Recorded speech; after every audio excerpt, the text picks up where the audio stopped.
Having communication awareness.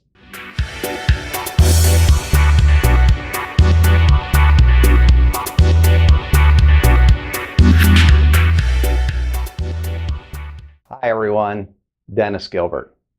Communication is one of our most important workplace challenges. Communication is especially critical for those people that are in supervisory roles, management roles, and anyone in the workplace that is responsible to lead.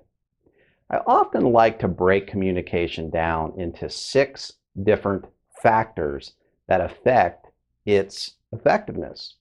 The first factor is having good communication awareness, which of course is the topic for this short segment. The second factor that affects communication is trust. Does the organization, the team, the people involved have an appropriate amount of trust? The third is conflict. We're often afraid of creating or starting some conflict or getting in the middle of a conflict. And so as a result, we refrain from some communication because of our fear of causing or starting a conflict. So we have awareness, trust, and conflict. The fourth factor is listening skills. So we have to have good listening skills. The fifth is feedback. We have to have good feedback skills in order to effectively communicate. And the sixth factor that really affects our communication is our various interpersonal styles.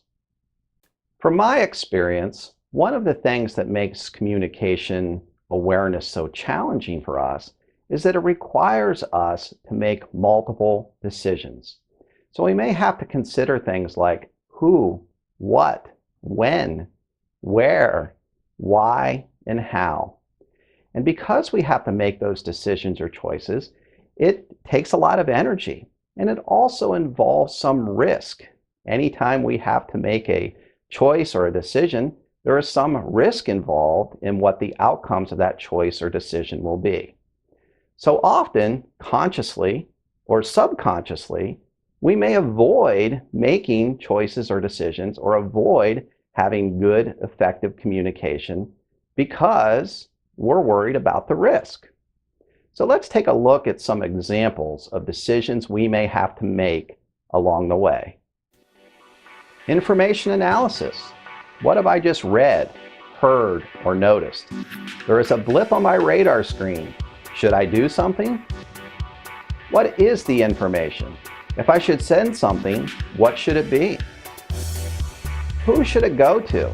We have to carefully consider who should receive this communication or information. Depending on the type of information, confidentiality, and timing, we can typically err on the side of more is better than less, but sending too much, too often, or involving too many people has its drawbacks. How I transfer this message? We have lots of options today. We have verbal and written, and we have a vast array of technology platforms. When should I do it? This, of course, is conditioned on many factors. As a general rule, earlier or sooner is probably better than too late. However, keep in mind that some sensitive information may have to remain confidential until the appropriate time. Additional action required. Should we take additional action? This could mean that along with our message, we may need to spring into some additional action. Follow-up or ensure understanding. This is a wide open item. Follow-up can mean that we have to check in later, or from an understanding standpoint, how do we know our message was properly received? We often have to consider, are we on the same page? As you can see, there are numerous decisions that have to be made along the way. Of course, in the scope of this short segment, we cannot explore all 7. But I would like to take a moment and look at just 2. The first one is information analysis. And I'm often reminded of a circumstance or situation where I was delivering training on site at a customer location. And one of the supervisors entering that workshop instructed his staff no matter what happens this afternoon, do not interrupt this workshop or this training session. So we had our training session, and at the end of the day, when the supervisor emerged from this session, he became notified of a circumstance or situation where he had information in his possession that he had not shared. And as a result, the team and the whole organization missed an opportunity in a very narrow strategic window that ultimately let down one of their key customers. So it's a great example of how communication awareness, being aware of the need to communicate, and being able to analyze each situation is critical.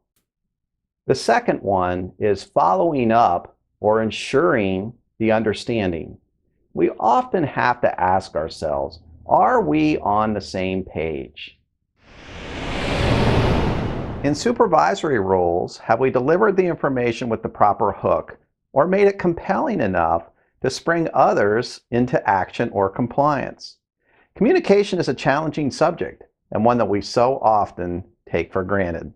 We assume that just because we decide to speak or not, that what we are thinking or feeling, everyone else understands. Not unless they are a mind reader or a prophet of the future. If they're a prophet, I want to buy a lottery ticket with them.